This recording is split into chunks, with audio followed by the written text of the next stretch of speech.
Hey everyone. So welcome back to my YouTube channel. And today we are going to talk about a system which is able to handle billions of events, if not trillions, per day.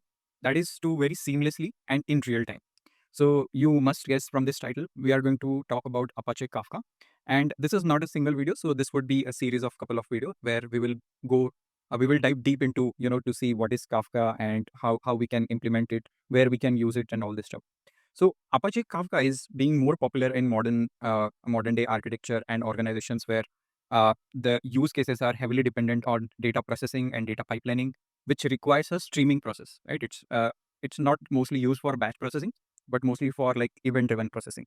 And if I take some popular examples of apps, right? So you might have heard about Ola.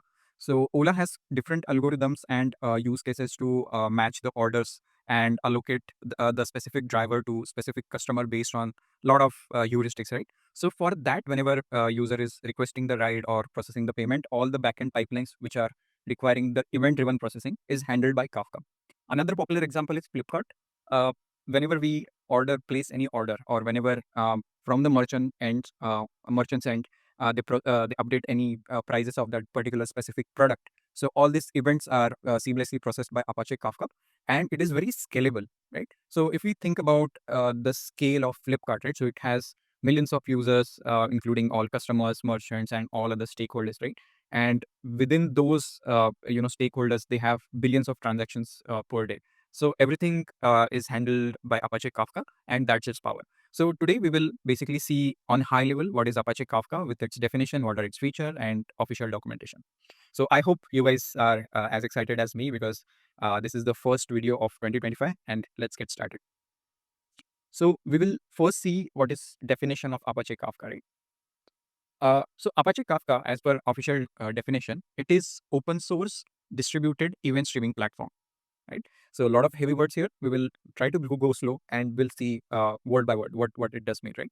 So when I say open source, that means the code, right, or the framework, or the libraries, right? All the libraries, all the code, and all the framework structure is completely open source. That means anybody can take a look at this code, anybody can do enhancement in this code, and anybody can use it for their use cases and commercially as well. So it is completely open source. You do not require any licensing part or any approvals to use Apache Kafka, right?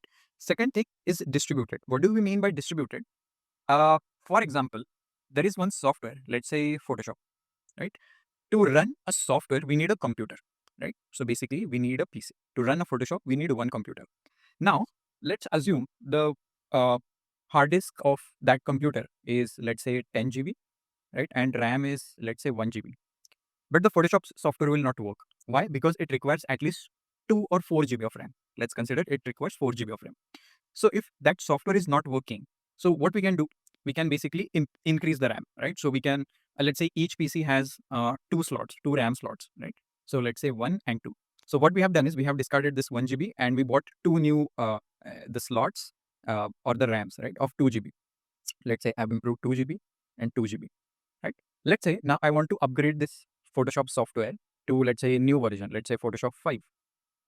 Okay. Now Photoshop 5 requires 6 GB of RAM, but my all the slots are already occupied. I cannot go I cannot add more RAM. Obviously I can go this chip I can make it like 4 GB or 8 GB, whatever, but let's consider this is the limit. We have reached the limit. No more than 2 GB RAM is available, and I have only two slots, so all these two are like filled. What we can do in that case? So this is known as a vertical scaling bottleneck, right? So this is known as, so basically adding a resources to a PC is known as vertical scaling. I hope you guys are understanding. Now, vertical scaling has a limit because every PC has limited number of slots for RAM, limited slots for hard disk, limited, let's say, the heating capacity, right? It is limited. But what if I can add another PC with the same RAM? If it is falling short, again I can add PC. So PC1, PC2, PC3, right? But Photoshop software is built to work on single PC. It's not designed to build on consume the resources from multiple PCs, consuming the hard disk from multiple PCs. So it is Photoshop software is built to work on single PC and consume the resources of single PC. What does it mean? This software is not distributed, right? So working of this software is not distributed. It is on a single PC. But unlike Apache Kafka, right, it is distributed working. What does it mean? That one software, let's consider it as a software, right? So Kafka software, right? Let's say currently Kafka is needing 1 GB of RAM. So you can add PC1 with, let's say, 1 GB. If you want to scale tomorrow, you do not again, uninstall all the setup and install in another PC. What you can do is simply you can add another PC, right? Basically, these two PCs should be connected via some kind of internet or LAN. Some kind of connectivity should be there. But if you have two PCs which are connected, then Kafka software can consume the resources from both the PCs and work as a single software. So this is known as distributed computing, right? Now, third part, event streaming.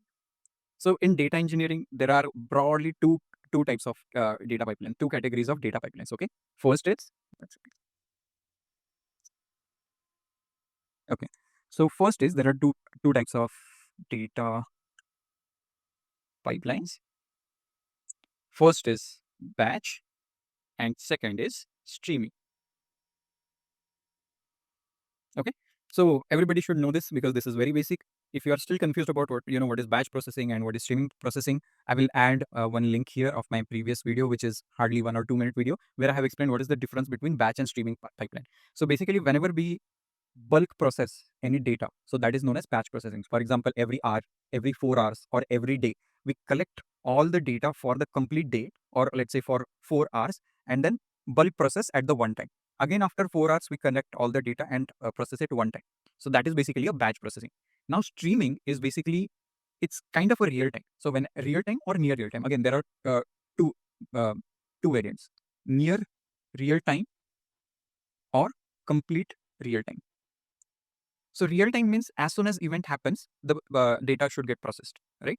And near real time means there is a small delay, let's say 30 seconds of delay, 15 seconds of delay, or 1 minute of delay, right? So that is near real time.